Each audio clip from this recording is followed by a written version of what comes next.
I am Philip, by the grace of God, King of France.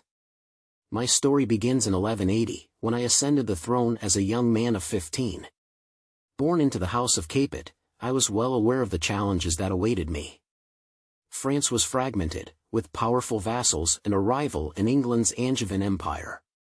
Yet, I knew my destiny, to strengthen the French crown and reclaim the lands that rightfully belonged to me. My first years as king were shaped by the shadow of my father, Louis VII, and the turbulent politics of Europe. I quickly learned that survival demanded both strength and cunning. The Angevin Empire, ruled by Henry II of England, stretched from Normandy to Aquitaine, encircling my realm. But I saw opportunities amidst the rivalries of Henry's sons, young lions eager to break free of their father's grip.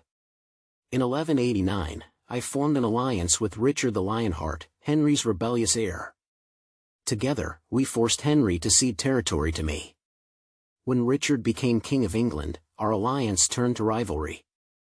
Though Richard was a formidable adversary, his capture in 1192 during the Third Crusade offered me the chance to reclaim Normandy. While Richard was imprisoned, I moved swiftly to consolidate my hold on disputed lands. The early 13th century saw my greatest triumphs. In 1204, after years of calculated maneuvering, I achieved a decisive victory over King John of England. Normandy, Anjou, and Maine fell to my forces. These territories, once dominated by the Angevins, were now under the control of the French crown. It was not merely a matter of conquest, it was justice, for these lands had long been part of my ancestors' heritage. My reforms at home were as vital as my victories abroad. I centralized administration, introduced royal bailies to oversee my lands, and strengthened the legal system.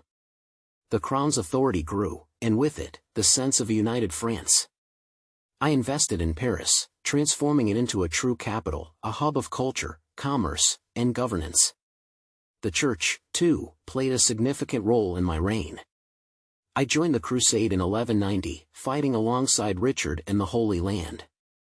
Though I returned early, my piety was unquestionable. I supported the construction of Notre-Dame and other grand cathedrals, ensuring that France stood as a beacon of Christendom. My final years were marked by the Albigensian Crusade, a campaign against heresy in the south. Though the conflict was led by my vassals, it served my broader aim of bringing the Languedoc region under royal control. By the time of my death in 1223, France was more united, more prosperous, and more powerful than ever before. I leave behind a legacy of ambition and achievement. I was not merely a king, I was a builder of France, a defender of its sovereignty, and a servant of its people. My life was one of ceaseless struggle, yet I would not have had it otherwise.